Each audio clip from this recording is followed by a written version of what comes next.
Selecting the voltage for your solar system, whether it's 12 volt, 24 volts or 48 volts, boils down to two key factors: efficiency and cost. Keep watching because I will discuss advantages and disadvantages you might not have considered.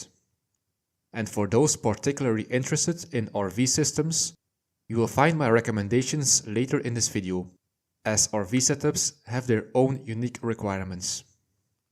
Let me share a real-life example. A client of mine had a 2000 watt inverter connected to a 12 volt system.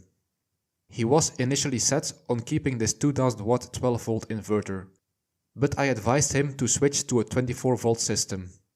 This change brought multiple advantages, including reduced wire cost, increased system efficiency, and reduced the cost of the charge controller.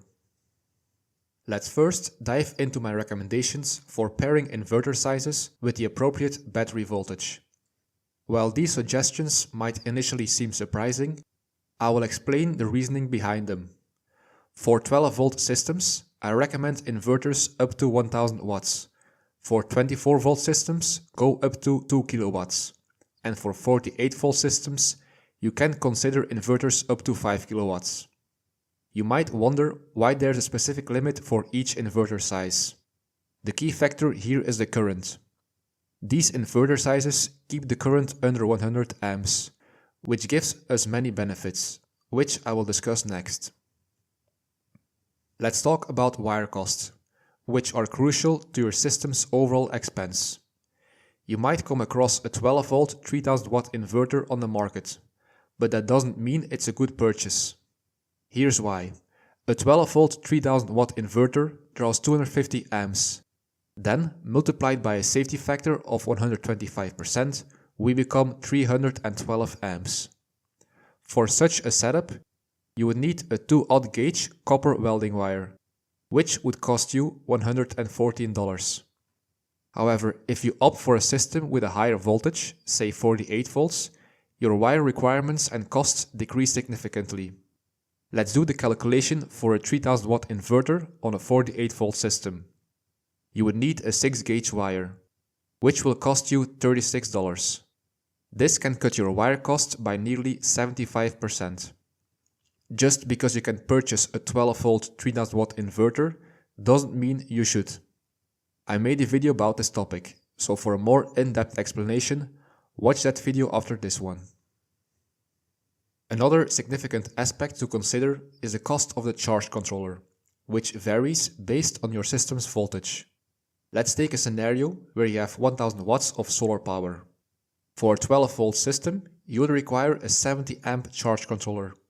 This type of controller could cost around $382. If you use the same 1000 watts of solar power with a 48 volt battery, your charge controller current would drop to just 20 amps, significantly reducing the cost to approximately $90. I've discussed this topic in my book, called Off-Grid Solar Power Simplified, highlighting how increased battery voltage can lead to a cheaper charge controller. An additional advantage of opting for a higher voltage system is increased energy conversion efficiency.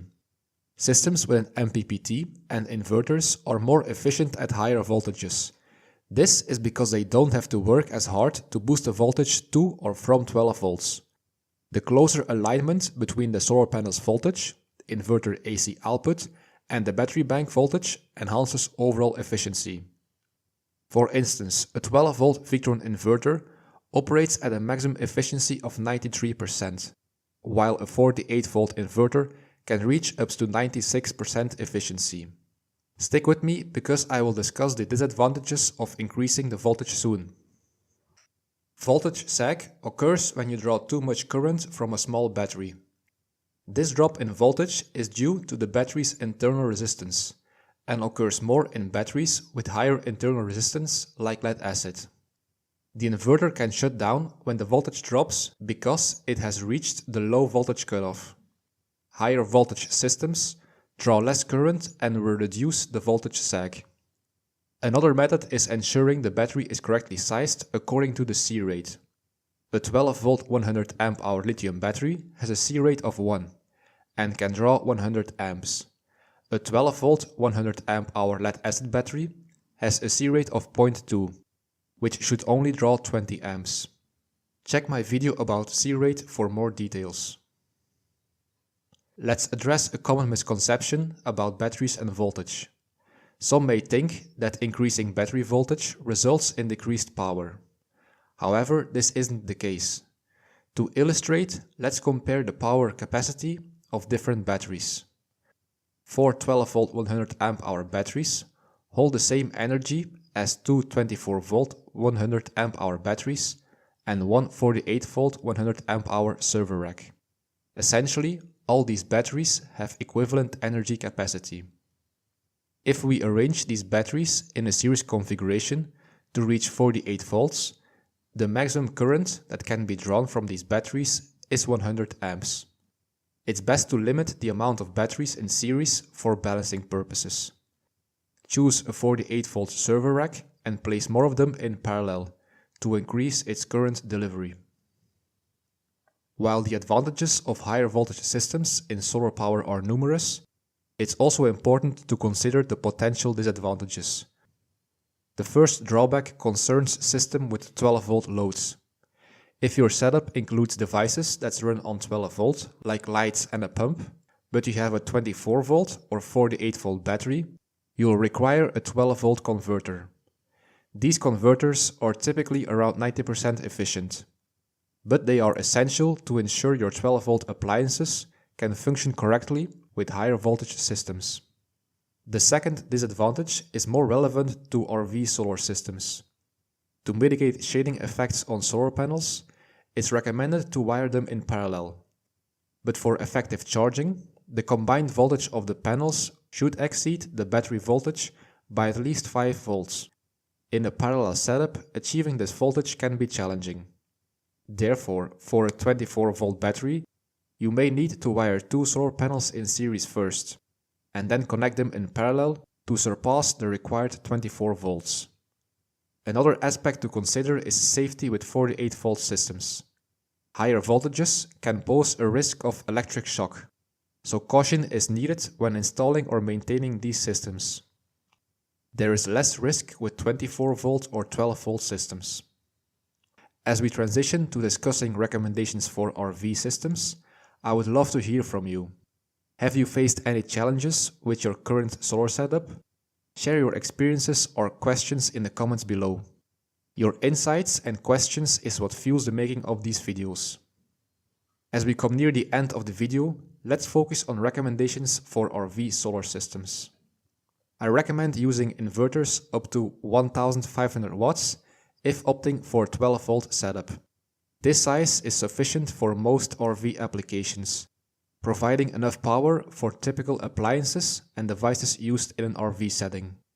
If you have a slightly larger inverter requirement, a 24 volt system can be effective, supporting inverter sizes up to 3000 watts. I generally do not recommend 48 volt systems for RVs if you plan to charge the system through an alternator. This is because there are currently no DC to DC converters available that can convert from a standard 12 volt alternator to a 48 volt battery system. Hence, sticking with 12 volts or 24 volt systems is more practical for RV installations. Before people hurry to the comment section, there are ways of wiring the starter battery to a boost converter and then to a 48 volt charge controller with a relay connected to your ignition. However, this is an advanced method. You might notice that the recommended inverter power is slightly higher. This is to accommodate for the fact that most RV appliances operate on 12 volts. With a 1500 watt inverter in a 12 volt system, you can run appliances like a microwave or kettle. Additionally, since RVs don't have large solar arrays, the potential savings on charge controllers are diminished in RV context. Learn something from the video? Please give it a like, subscribe and check out these videos next.